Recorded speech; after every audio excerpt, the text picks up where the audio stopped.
بسم اللہ الرحمن الرحیم۔ السلام علیکم پیارے دوستو، قبر کی پہلی رات میں کیا ہوتا ہے؟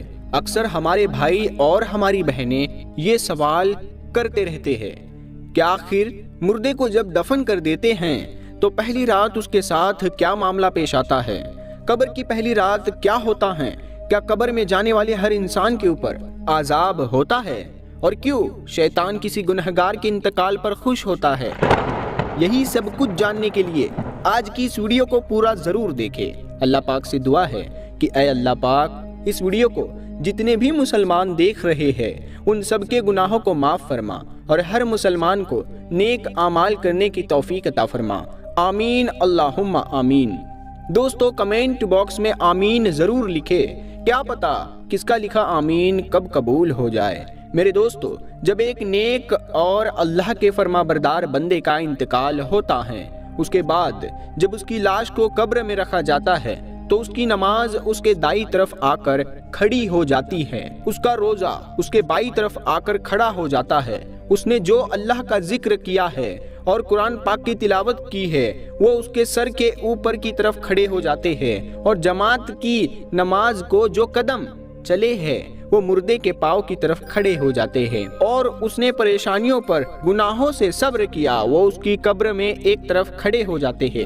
اس کے بعد عذاب اس قبر میں اپنی گردن نکالتا ہے اور مردے تک پہنچنا چاہتا ہے، لیکن جب دائیں طرف سے آتا ہے تو نماز اس کو کہتی ہے کہ پیچھے ہٹ، یہ شخص اللہ کی قسم دنیا میں مشقت اٹھاتا رہا، ابھی ذرا راحت سے سویا ہوا ہے۔ پھر وہ عذاب بائیں طرف سے آتا ہے تو روزہ اس کو اسی طرح سے ہٹا دیتا ہے، اور پھر وہ عذاب سر کی طرف سے آتا ہے تو اللہ کا ذکر اور تلاوت اس عذاب کو روک دیتی ہے کہ ادھر سے تیرا راستہ نہیں ہے، یعنی کہ وہ عذاب جس بھی طرف سے جانا چاہتا ہے اس کو راستہ نہیں ملتا، اسی لیے کہ اللہ کے ولی کو ہر جگہوں سے عبادتوں نے گھیر رکھا ہوتا ہے۔ اس کے بعد وہ عذاب پریشان ہو کر واپس لوٹ آتا ہے۔ اس کے بعد صبر جو ایک کونے میں کھڑا تھا ان عبادتوں سے کہتا ہے کہ میں اس انتظار میں کھڑا تھا کہ کسی طرح سے کسی عبادت میں کسی قسم کی کوئی کمزوری ہو گئی ہو تو میں اس طرف سے عذاب کو روک دوں،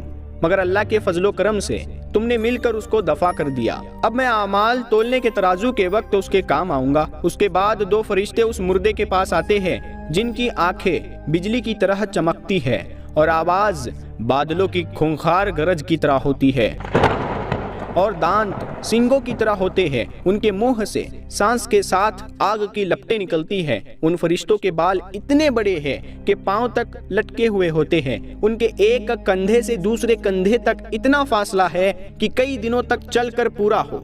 مہربانی اور نرمی ان کے پاس نہیں ہے، حالانکہ سختی کا معاملہ مومنوں کے ساتھ نہیں کرتے، لیکن ان کی شکل ہی کیا کم ہے۔ ان فرشتوں کو منکر نکیر کہا جاتا ہے۔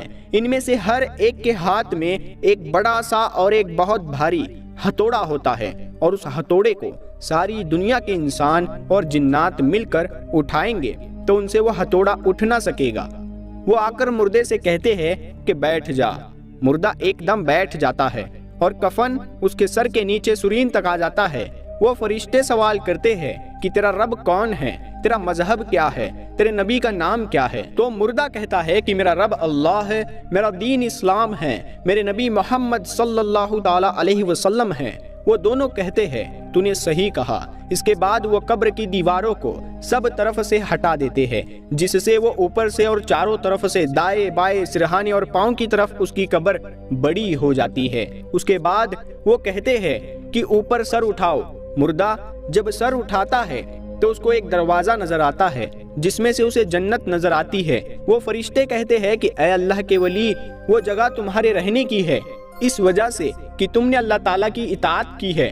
ہمارے اور آپ کے پیارے آقا حضور اکرم صلی اللہ تعالیٰ علیہ وسلم فرماتے ہیں کہ قسم ہے اس ذات کی جس کے قبضے میں میری جان ہے کہ اس مردے کو اس وقت ایسی خوشی ہوتی ہے جو کبھی نہ لوٹے گی۔ اس کے بعد وہ فرشتے کہتے ہیں کہ اپنے پاؤں کی طرف دیکھو۔ وہ دیکھتا ہے تو جہنم کا ایک دروازہ نظر آتا ہے جس سے اس کو جہنم کی حالت نظر آتی ہے۔ وہ فرشتے کہتے ہیں کہ اللہ کے ولی، تو نے اس دروازے سے نجات پالی۔ اس وقت اس مردے کو اتنی خوشی ہوتی ہے کہ کبھی نہ لوٹے گی۔ اس کے بعد اس قبر میں 70 دروازے کھل جاتے ہیں जिसमें से वहाँ की ठंडी हवाएं और खुशबू आती रहती है और कयामत तक यही मंजर रहेगा। और प्यारे दोस्तों, जब अल्लाह ताला के नाफरमान और गुनहगार बंदे का इंतकाल होता है तब उसकी रूह बदन से रुखसत होती है तो वह बदन से कहती है, ऐ अल्लाह ताला के बंदे, अल्लाह तेरा बुरा करे, तुझे इसका बदला बुरा दे।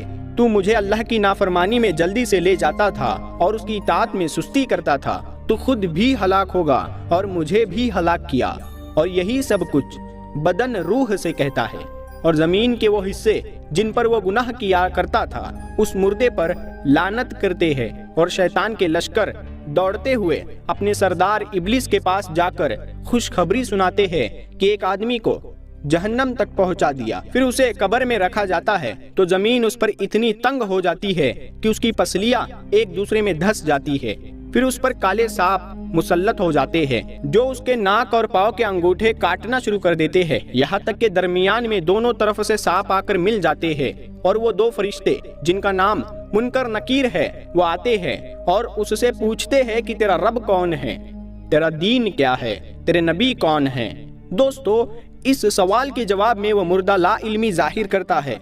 तब उसके इस जवाब पर जहन्नुम से लाए गए डंडे से उस मुर्दे को इतनी जोर से मारा जाता है तो उस डंडे की चिंगारियां कब्र में फैल जाती है। उसके बाद उसको कहते हैं कि ऊपर देख, तो वो मुर्दा ऊपर की तरफ जन्नत का दरवाजा खुला हुआ देखता है। उसको जन्नत के बाग और बहार वहां से नजर आते हैं। फरिश्ते उस मुर्दे से कहते हैं कि ऐ अल्लाह के दुश्मन, अगर तू अल्लाह ताला की इताअत करता तो ये तेरा ठिकाना होता।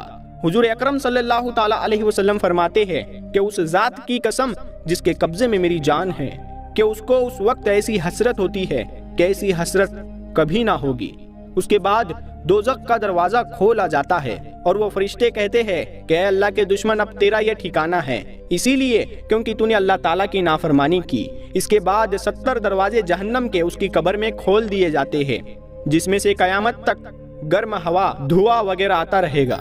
हजरत आयशा रदी अल्लाह ताला अन्हा फरमाती है कि गुनहगारों के लिए अहले कुबूर से हलाकत है कि उनके ऊपर काले सांप मुसल्लत कर दिए जाते हैं। एक सांप पाँव की जानिब से काटते हुए आता है और एक सांप सर की जानिब से काटते हुए आता है, यहाँ तक कि बीच में आकर दोनों सांप मिल जाते हैं। दोस्तों, यही बरज़ख का अजाब है। प्यारे दोस्तों, कब्र का अजाब बेहद सख्त है। इसी कब्र की अजाब की वजह से सहाबाए किराम बहुत डरा करते थे। चुनांचे हजरत उस्मान रदी अल्लाह ताला अन्हु जब भी कब्र का जिक्र करते तो इतना रोते थे कि दाढ़ी मुबारक तर हो जाती थी। और इसी वजह से हमारे और आपके प्यारे आका हुजूर पाक सल्लल्लाहु ताला अलैहि वसल्लम की दुआओं में बहुत ही कसरत से आज़ाब कब्र से पनाह मांगी गई है ताकि हम लोग भी ज्यादा से ज्यादा इस दुआ को मांगे।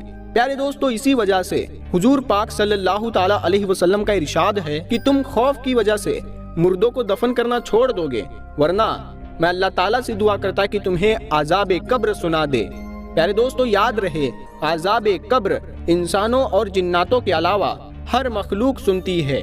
आज़ाब कब्र के बहुत से वाक़ियात किताबों में मौजूद है। अल्लाह ताला का इरशाद है, हर नफ्स को मौत का मजा चखना है। हर शख्स, मर्द या औरत, हर शख्स की उम्र मुकर्रर है, न उससे घट सकती है और न बढ़ सकती है। जब जिंदगी का वक्त पूरा होता है तो हजरत इजराइल अलैहिस्सलाम रूह निकालने के लिए आते हैं। उस वक्त मरने वाले को दाएं बाएं जहां तक नजर जाती है फरिश्ते ही फरिश्ते दिखाई देते हैं। मोमिन के पास रहमत के फरिश्ते होते हैं और बआसानी रूह निकल जाती है जैसे आटे से बाल निकाला जाता है। और अगर मरने वाला नाफरमान या काफिर होता है तो आजाब के फरिश्ते नजर आते हैं और रूह बहुत सख्ती से निकलती है। फरिश्ते के दिखने के बाद तौबा कबूल नहीं, क्योंकि उस वक्त छुपी बातें वाज़ेह हो जाती है। जब इंसान मर जाता है तो उस आलम से मुंतकिल होकर आलम बरज़ख में पहुंचा दिया जाता है। ख्वाह अभी उसे कब्र में रखा भी न जाए या आग में भी न जलाया जाए, उसमें समझ और शऊर होता है और आजाब के दुख, दर्द और आराम व राहत को महसूस करता है। रसूलुल्लाह सल्लल्लाहु ताला अलैहि वसल्लम ने फरमाया कि जब लाश रख दी जाती है और उसके बाद कब्रिस्तान ले जाने के लिए लोग उसे उठाते हैं, अगर वो नेक था तो कहता है कि मुझे जल्द ले चलो, और अगर वो नेक नहीं था तो घर वालों से कहता है, हाय मेरी बर्बादी, मुझे कहाँ ले जाते हो। फिर फरमाया कि इंसान के सिवा हर चीज उसकी आवाज सुनती है। अगर इंसान उसकी आवाज सुन ले तो बेहोश हो जाए। इसीलिए हम सब लोग अल्लाह पाक से दुआ करते हैं कि अल्लाह पाक हम सब को आज़ाब कब्र से महफूज फरमाए और हम सब का खात्मा बिल ईमान फरमाए। प्यारे दोस्तों, ये वीडियो आपको कैसी लगी? आप इस वीडियो को लाइक जरूर करें और इस वीडियो को अपने दोस्तों और रिश्तेदारों में जरूर शेयर करें। कहने सुनने से ज्यादा अल्लाह पाक हमें अमल करने की तौफीक अता फरमाए। हम मिलते हैं फिर एक नई वीडियो के साथ में, तब तक के लिए अस्सलामु अलैकुम, अल्लाह हाफ़िज़।